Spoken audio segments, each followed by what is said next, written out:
Hello, my dear students. I hope you all are doing well. So welcome to ChemLearn and I hope कि आपने जो periodic table का जो first chapter है, first part है sorry video का, वो देख लिया होगा. If not, please make sure आप इस वीडियो को देखने से पहले उस वाले पार्ट को ज़रूर देखिए. वैसे हमने स्टार्टिंग के जो बेसिक पॉइंट्स है पीरियोडिक टेबल के वो कवर किए थे इन द लास्ट वीडियो. अब हम स्टार्ट करने वाले हैं जो कि main and very major portion है इस वाले चैप्टर का, बिकॉज यहाँ से ज़्यादा क्वेश्चंस आते हैं and that is nothing but your periodic properties. Right, periodic properties हमें समझना बहुत इंपॉर्टेंट है, ज़रूरी है, बिकॉज पीरियोडिक प्रॉपर्टीज की वजह से ही जो ट्रेंड एक्चुअली हम देखते हैं या फिर पीरियोडिक टेबल जो हमारी अरेंजमेंट है वो उस तरीके से हुई है जिसमें पीरियोडिक प्रॉपर्टीज को यूज किया गया है. राइट, तो डिफरेंट डिफरेंट आपको वेरिएशन देखने मिलेंगे. Right, it is written also ना, variation of the periodic table. So periods में होते हैं, ग्रुप्स में डिफरेंट डिफरेंट वेरिएशंस होते हैं, तो वो हम देखने वाले हैं. ऑल्सो आई होप आप सबको याद है कि हमने देखा था कि हमारे पास 7 पीरियड्स होते हैं in the periodic table and 18 groups हमारे पास प्रेजेंट होते हैं in the periodic table. Okay, तो उनके ही ट्रेंड्स और उनके डिफरेंट डिफरेंट प्रॉपर्टीज हम देखेंगे, क्या किस तरीके से वेरिएशंस होती है in a group and in a period. So let's start. So first of all let's understand, जो हम पीरियोडिसिटी ये जो वर्ड यूज करते हैं उसका एग्जैक्टली मीनिंग क्या होता है. तो basically periodicity in properties of elements. तो पीरियोडिसिटी का बेसिकली मीनिंग क्या होता है, देखो आप फिजिक्स में भी पढ़ते हो ना, पीरियोडिक मोशन पढ़ते हो आप, तो बेसिकली हम क्या बोलते हैं, एक पर्टिकुलर टाइम इंटरवल के बाद जो चीज रिपीट होती है. राइट, तो रिपीटेशन जो होती है, repetition of anything after a certain interval of time. Right, fix interval of time आप बोल सकते हो, फिक्स इंटरवल ऑफ टाइम. तो इस तरीके के जो मोशंस होते हैं उसको हम क्या बोलते हैं, we call it as a periodic motion. Right, in a same way जो फिक्स इंटरवल पे ना हमारी जो प्रॉपर्टीज है, राइट, फिक्स इंटरवल पे पीरियोडिक प्रॉपर्टीज भी हमें देखने मिलती है जो कि रिपीट होती है, एंड दैट्स व्हाई इसको हम पीरियोडिसिटी ये वर्ड यूज करते हैं, या पीरियोडिक प्रॉपर्टीज इस तरीके से ये वर्ड हम यूज करते हैं. So periodic properties आप देख सकते हो. So modern periodic table is which is an arrangement of elements in increasing order of their atomic numbers, is based on modern periodic law, which states that properties of elements are periodic functions of their atomic number. Okay, so atomic numbers हमने already देखा था when we have done the part 1, जिसमें हमने देखा था कि किसी की जो हिस्ट्री है, हिस्ट्री में हमें ये बताया गया था कि जो बाकी की जो भी डिस्कवरीज थी टिल मेंडलीव, हमने जितनी डिस्कवरीज देखी उन सब में एटॉमिक वेट को एक इम्पॉर्टेंट फंक्शन माना गया था, इम्पॉर्टेंट प्रॉपर्टी माना गया था, and based on atomic weight only we were having the tables. But जो मॉडर्न पीरियोडिक टेबल है उसमें एक्चुअली हम एटॉमिक नंबर्स को एज अ इम्पॉर्टेंट फंक्शन देख रहे हैं या इम्पॉर्टेंट प्रॉपर्टी देख रहे हैं, एंड उसी के बेस पे you will see the different different periodic properties, periodic functions. Right, तो वही होता है आपका modern periodic law. The periodicity in properties of elements means occurrence of characteristic properties of elements at definite intervals. As I told you, a fixed interval मैंने word use किया था, तो in the same way definite interval का भी meaning वही है. तो एक particular time के बाद, एक definite interval के बाद you will see the properties are getting repeated. Right, it means two different atoms can have a same property if they are in a same group or they are having a in a same period. Right, तो उनके बहुत सारी properties match कर दिया, तो वो चीज हम देखने वाले हैं. So when the elements are arranged in increasing orders of their atomic number, that time you will see this, the occurrence of the properties after certain interval of time. Yes, so in the modern periodic table, definite intervals are after difference either 2 और 8 और 18 और 32, and that's why 2, 8, 18 and 32 को ना magic numbers भी बोला जाता है. तो ये जो एटॉमिक नंबर्स होते हैं 2, 8 और 18 और 32, तो इतने एलिमेंट्स के बाद आप मोस्ट ऑफ द टाइम्स देखोगे कि प्रॉपर्टीज रिपीट होती है. ठीक है, तो अब आते हैं आगे, ये कैसे होता है ये हम डिटेल में जब प्रॉपर्टीज पढ़ेंगे तो आपको अच्छे से क्लियर होता चला जाएगा. नेक्स्ट कौन सी प्रॉपर्टीज है जो हम स्टडी करने वाले हैं. फर्स्ट है atomic radii, then ionisation potential, electron affinity, electronegativity, non metallic and metallic character, density, melting point, boiling point, and nature of oxides, oxy acids and hydrides. Okay, so let's see, I am going to keep this video very shorter as in only 15 to 20 minutes. last time video थोड़ी लंबी हो गई थी, तो generally आप लंबी videos को prefer नहीं करते हो, so that's why 15 to 20 minutes की वीडियोस आपको रेगुलर मिलती रहेगी, so that you can study the topics accordingly. तो 20 मिनट्स में हम जितना पार्ट कवर अप कर लेंगे वो कर लेंगे, otherwise we will complete it on third part. Okay, third video में हमारे हम कर लेंगे कंप्लीट उसको। तो रीजंस क्या होते हैं पीरियोडिसिटी के? तो basically after different definite intervals of time similar valence shell electronic configuration occurs, है ना, वैलेंस शेल इलेक्ट्रॉनिक कॉन्फ़िगरेशन। तो अगर आपको याद होगा, हमने लास्ट टाइम जब पीरियोडिक टेबल देखा था, that time we have seen कि जो जैसे कि अगर ये पीरियोडिक टेबल है, ये हमने देखा हुआ था, एंड आई टोल्ड यू कि किस तरीके से, जैसे हाइड्रोजन है, हाइड्रोजन को तो चलो पता ही नहीं है कि क्या इसका एग्जैक्ट पोजीशन है, बट लिथियम से स्टार्ट करते हैं। तो लिथियम के लिए मैंने आपको बताया था कि 2 and 1 is the basically property, आपका electronic configuration, sorry, because 3 electrons होते हैं, then 2 8 1, then 2 8 1 for potassium, right. So मैंने आपको ये बताया था कि आप अगर वैलेंस शेल देखोगे इसका, तो उसमें 1 इलेक्ट्रॉन ही है, ठीक है, 1 इलेक्ट्रॉन ही है। एट द सेम टाइम हमने ये भी देखा था कि इन अ पीरियड जैसे कि अगर ये 2 शेल्स है ना, के शेल हो गया, एल शेल हो गया, ये 2 शेल्स के अंदर इलेक्ट्रॉन्स है 2 and 1, बेरिलियम के पास 4 इलेक्ट्रॉन्स है, तो 2 and 2, तो अगेन 2 शेल्स ही है, तो they are in a second period, and second period में आपके पास 2 ही शेल्स रहेंगे, एंड उसी में आपके इलेक्ट्रॉन्स एड अप होते जाएंगे टिल द टाइम 8 इलेक्ट्रॉन्स आपके आउटर मोस्ट शेल वाले आउटर मोस्ट शेल में नहीं होते हैं, राइट। जैसे कि नियॉन तक आप जाओगे तो 2 and 8 आपको इलेक्ट्रॉनिक कॉन्फ़िगरेशन मिलेगा। उसके बाद आफ्टर नियॉन जब आप सोडियम के पास जाओगे, यू विल सी कि 2 8 and 1, सो जो आप नेक्स्ट इलेक्ट्रॉन है वो आपके नेक्स्ट शेल में ऐड हो रहा है, राइट। अब ये क्यों? क्योंकि अगेन 3 आपको शेल्स दिख रहे हैं, विच शोज दैट कि ये मॉलिक्यूल या ये एटम, सॉरी, ये एलिमेंट जो है basically it belongs to the third period, ठीक है। एंड आप देख सकते हो कि आउटर मोस्ट जो इलेक्ट्रॉन है उसमें 1 है, it means it is belonging to the first group, ठीक है। ये वाली चीज हमने लास्ट क्लास में देखी थी अच्छे से। तो इसी तरीके से अब ये वाला पार्ट देखो। तो अब हम आते हैं ये वाले पार्ट में, यस। तो देखो, तो ये है कि इनकी नंबर क्या है, एंड कौन सा नंबर ऑफ इलेक्ट्रॉन्स कितने हैं, कैसी अरेंजमेंट है, इसके बेसिस पे इनकी प्रॉपर्टीज डिपेंड करती है।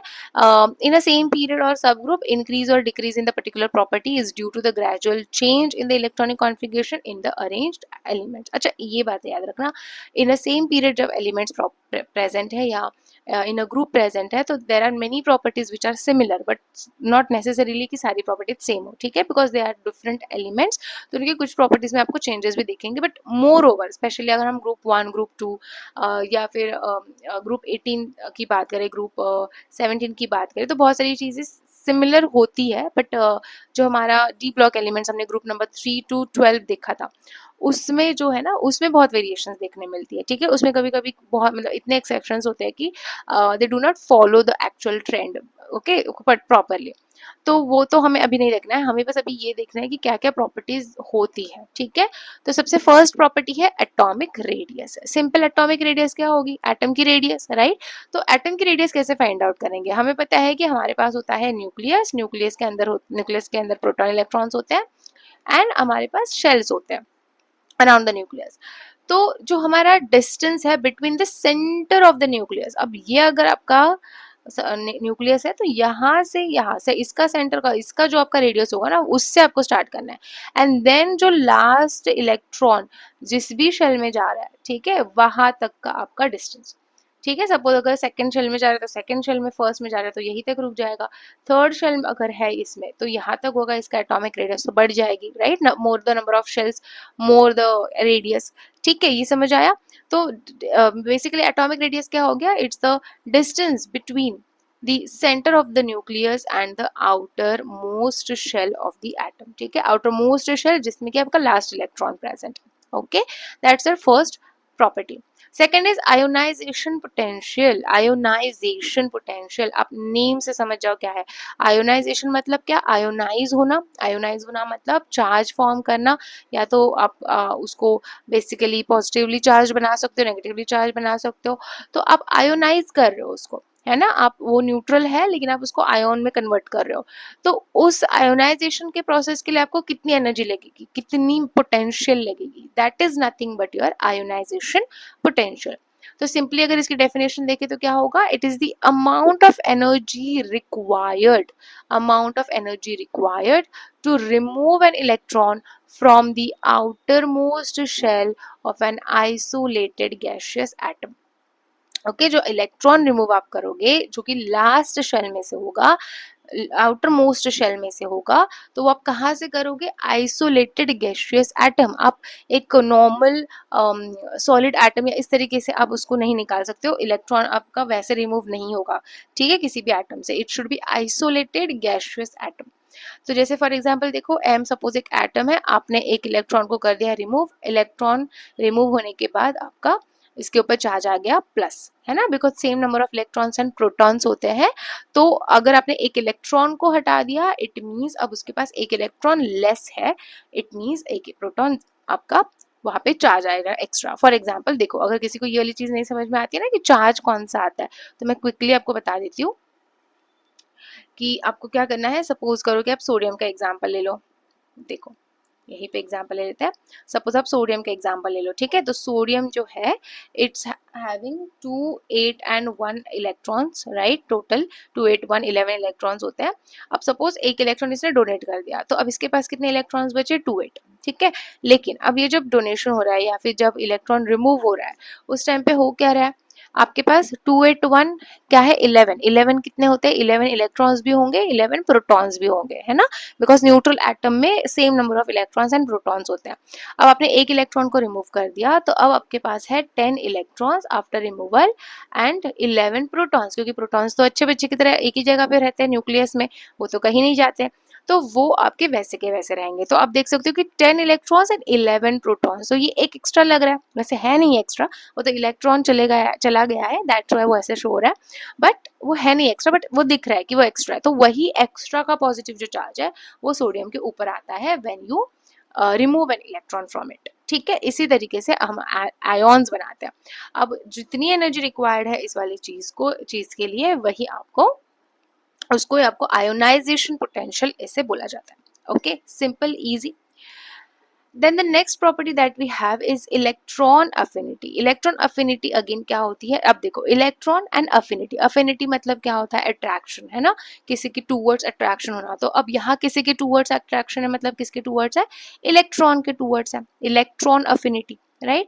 तो बेसिकली इसको इसका डेफिनेशन क्या हो जाएगा, इसका डेफिनेशन हो जाएगा, it is the amount of energy released when an atom in the gaseous state accepts an electron to form an anion।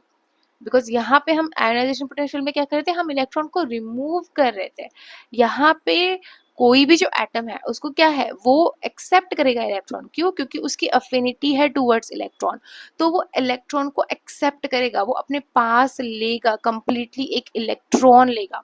अब देखो सिंपल सी चीज है, अगर आपने इलेक्ट्रॉन लिया है, electron is having a negative charge, तो अगर इलेक्ट्रॉन लिया गया है, इट मीन्स जो है उसके ऊपर जो चार्ज आएगा वो क्या होगा, the charge will be negative, right, negative charge आपको देखने मिलेगा, ठीक है, नेगेटिव चार्ज आपको देखने मिलेगा। ओके, नाउ तो नेगेटिव चार्ज कैसे आया, just by addition. Okay, I don't know why this happening, just a second, या देखो, ठीक है, समझ में आया, एडिशन हो गया इलेक्ट्रॉन का, दैट्स वाई। अब डेफिनेटली ये तो इतनी इजी चीज तो नहीं है ना, यहाँ पर भी इजी चीज नहीं है, इलेक्ट्रॉन को रिमूव करने के लिए आपको एनर्जी देनी पड़ेगी। इलेक्ट्रॉन को ऐड करते टाइम क्या होगा, आपकी एनर्जी रिलीज करेगी, एटम जो है इलेक्ट्रॉन को रिलीज करेगा, एनर्जी को रिलीज करेगा, सॉरी, बिकॉज वो इलेक्ट्रॉन को एक्सेप्ट कर रहा है, ठीक है, वो यूज नहीं कर सकता है वो एनर्जी को, वो मतलब वो रिक्वायर्ड, उसको बाहर से एनर्जी नहीं चाहिए, वो अपनी एनर्जी रिलीज करेगा, क्योंकि उसको इलेक्ट्रॉन चाहिए भाई, मतलब ऐसे होता है ना कि उसको कोई चीज़ हमें चाहिए तो हम वी आर लाइक कि हाँ चलेगा, आप कुछ भी ले लो लेकिन वो चीज़ हमें दे दो। इन अ सेम वे एटम भी जो है एनर्जी को रिलीज करेगा, बोलेगा ठीक है मेरे को इलेक्ट्रॉन चाहिए, I have affinity towards electron, आप नहीं देना चाह रहे हो फिर भी मुझे चाहिए, मैं चाहिए तो अपनी एनर्जी रिलीज करता हूँ, बट आप दे दो इलेक्ट्रॉन, गॉट इट। तो इस तरीके से ये चीजें होती है, ठीक है, तो ये ध्यान रखना है कहाँ पे एनर्जी रिलीज हो रही है, जब इलेक्ट्रॉन को वो लेगा तब, ठीक है, क्योंकि जबरदस्ती वो खींच रहा है इलेक्ट्रॉन, उसको चाहिए कि इलेक्ट्रॉन मुझे दो, राइट। नाउ नेक्स्ट प्रॉपर्टी है इलेक्ट्रोनेगेटिविटी। इलेक्ट्रोनेगेटिविटी क्या होता है, it is a tendency of an atom to attract the electrons to itself. अब देखो इलेक्ट्रॉन अफिनिटी और इलेक्ट्रोनेगेटिविटी में बहुत फर्क होता है, ये चीज याद रखना है, बहुत बच्चे कंफ्यूज रहते हैं हमेशा। इलेक्ट्रॉन अफिनिटी में आप एटम में इलेक्ट्रॉन को डायरेक्टली ऐड कर रहे हो और वो एक्सेप्ट कर रहा है उस इलेक्ट्रॉन को, और वो एनियन बन जा रहा है, सिंपल, उसके ऊपर नेगेटिव चार्ज आ रहा है। यहाँ पे आयनाइजेशन पोटेंशियल में तो पॉजिटिव चार्ज आ रहा था, यहाँ पे नेगेटिव चार्ज आ रहा है, ठीक है। बट इलेक्ट्रोनेगेटिविटी में आपका एक कंपाउंड होगा, उस कंपाउंड के अंदर अगर दो एटम्स के बीच में बॉन्ड बना है तो उसमें किसी एक एटम के पास ये टेंडेंसी होगी कि वो इलेक्ट्रॉन्स को अपने पास अट्रैक्ट करे, and that tendency is nothing but the electronegativity, जो मोस्ट ऑफ द केसेस में आप देखोगे ग्रुप 17 जो आपके होते हैं, जैसे क्लोरीन, ब्रोमीन, आयोडीन, इन लोगों के पास ज्यादा होती है। फ्लोरीन तो मोस्ट इलेक्ट्रोनेगेटिव होता है। तो एग्जाम्पल देखो, HCl का एग्जाम्पल यहाँ पे दिया हुआ है, यहाँ पे कोवैलेंट बॉन्ड फॉर्मेशन हुआ है, हाइड्रोजन ने एक इलेक्ट्रॉन को शेयर किया है, क्लोरीन ने भी एक इलेक्ट्रॉन शेयर किया है, and we have a HCl that is hydrochloric acid, या फिर हाइड्रोजन क्लोराइड गैस भी बोल सकते हैं, because we don't know the state, that's why, but HCl है हमारे पास। तो यहाँ पे क्लोरीन जो है ना, chlorine is actually very electronegative, ठीक है। अगर आप देखोगे क्लोरीन ज्यादा इलेक्ट्रोनेगेटिव है, बिकॉज मैंने अभी आपको बताया था कि ग्रुप 17 एटम्स है ना, तो ग्रुप 17 का ही है Cl भी, तो हाइड्रोजन के कंपेयर में chlorine is very much electronegative, ठीक है, एंड दैट्स वाई उनका डिफरेंस भी आपका क्या होगा, स्मॉल होगा। डिफरेंस स्मॉल होगा ना, सपोज करो कि हाइड्रोजन की अगर 1 है इलेक्ट्रोनेगेटिविटी की वैल्यू, जस्ट अज्यूम करो, और इसकी अगर 5 है तो 5 माइनस आप 1 कर लो, तो डिफरेंस कम आएगा, ठीक है, इस तरीके से। तो आपको डिफरेंस बहुत कम देखने मिलेगा, क्यों, because Cl is more electronegative. तो अगर Cl मोर इलेक्ट्रोनेगेटिव है तो इन अ बॉन्ड, ठीक है, जब बॉन्ड बना हुआ है तो इन अ बॉन्ड क्या होगा, chlorine will attract the electrons towards itself, it means जो क्लोरीन के ऊपर जो डेंसिटी होगी, इलेक्ट्रॉन डेंसिटी, वो ज्यादा होगी इन अ कंपाउंड, HCl के जो कंपाउंड है उसके अंदर, ठीक है, क्योंकि क्लोरीन के पास इलेक्ट्रोनेगेटिविटी है, हाइड्रोजन तो बेचारा कुछ नहीं, उसको तो बस एक इलेक्ट्रॉन चाहिए, वो उसी में खुश रहता है, लेकिन उसकी इलेक्ट्रोनेगेटिविटी भी ज्यादा नहीं है, तो वो अपनी तरफ पुल करके नहीं रखेगा इलेक्ट्रॉन, ठीक है, क्लोरीन पुल करके रखेगा। दैट्स वाई ना कंपाउंड ऐसे केसेस में जहाँ पे इलेक्ट्रोनेगेटिविटी डिफरेंस आपको ज्यादा देखने मिलता है, तो उस केस में आपको यहाँ पे चार्ज भी देखने मिलता है कि delta positive, delta negative. Delta positive, delta negative होता है partial positive and partial negative charge, okay. फिर आते हैं नेक्स्ट पार्ट में, जहाँ पे हम लास्ट प्रॉपर्टी देख रहे हैं, that is a non metallic character, metallic character. तो सिंपल मेटल्स वो होते हैं which are very good electron donors, हमेशा याद रखना है, मेटल्स हमेशा गुड इलेक्ट्रॉन डोनर्स होते हैं, ये बहुत दिल के अच्छे होते हैं, तो वो हमेशा इलेक्ट्रॉन को डोनेट करेंगे। वेराज जो नॉन मेटल्स है, नॉन मेटल्स कभी डोनेट नहीं करते, रादर वो एक्सेप्ट करते हैं, इलेक्ट्रॉन्स को हमेशा एक्सेप्ट करते हैं, ठीक है, they always accept the electron, they are like कि हाँ भाई हमें इलेक्ट्रॉन चाहिए बस, तो लकीली उनके पास मेटल है, मेटल इलेक्ट्रॉन डोनेट कर देता है and they get the electron, okay. So in terms of electron loss or a gain and an element is non-metal, and if it gains or one or more electrons, so it's non-metal, if it loses one or more electrons, it is a metal, ठीक है। So metal loses the electron, non-metal gains the electron, right, clear, easy, okay.